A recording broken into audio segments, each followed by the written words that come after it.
ये तो हम सभी जानते हैं कि प्रॉपर्टी में बेटों की तरह अब बेटियों का भी पूरा अधिकार होता है।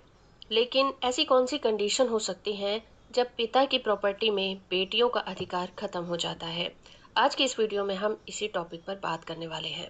इस वीडियो में हम बात करेंगे कि भारतीय कानून में प्रॉपर्टी पर बेटियों के अधिकार क्या होंगे, किन कंडीशन में उन्हें अपने पिता की प्रॉपर्टी में हक नहीं दिया जाएगा।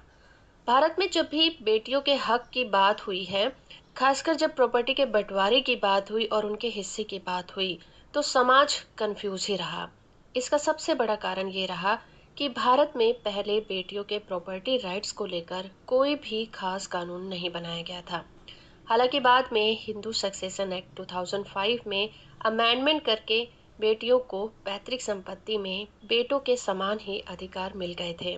उसके बाद से अब बेटियों को अपने पिता की प्रॉपर्टी पर वही अधिकार है जो उसके बेटों को होता है। संसद ने 2005 में संशोधन को पारित करके बेटियों के प्रॉपर्टी राइट के कंफ्यूजन को हमेशा के लिए दूर कर दिया। हालांकि अभी भी कुछ कंडीशन ऐसी हैं जहां पर बेटियां पिता की प्रॉपर्टी में दावा नहीं कर पाएंगी। इसका मेन कारण है कि पिता अपनी स्व अर्जित यानी कि सेल्फ एक्वायर्ड प्रॉपर्टी को जीते जी ही अपने बेटों के नाम कर देते हैं। इस कंडीशन में बेटियां उस प्रॉपर्टी पर अपना दावा नहीं कर सकती। मगर ये कानून सिर्फ सेल्फ एक्वायर्ड प्रॉपर्टी पर ही लागू होता है, पैतृक संपत्ति पर नहीं। अगर प्रॉपर्टी पिता को उसके पूर्वजों से मिली है, तो वो प्रॉपर्टी पैतृक संपत्ति बन जाती है। उस प्रॉपर्टी को पिता अपनी मर्जी से वसीयत नहीं कर सकता और ना ही बेच सकता है। उस प्रॉपर्टी पर बेटे और बेटियों का बराबर अधिकार होता है।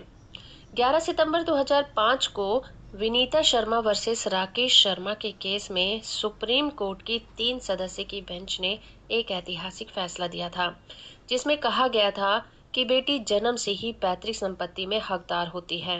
हिंदू सक्सेशन एक्ट के सेक्शन 6 में बेटियों को जन्म से ही हिंदू सहदाई के अधिकार दे दिए गए। वहीं मुस्लिम पर्सनल लॉ में भी बेटियों और परिवार की दूसरी महिलाओं को पैतृक संपत्ति पर हक का प्रोविजन किया गया है।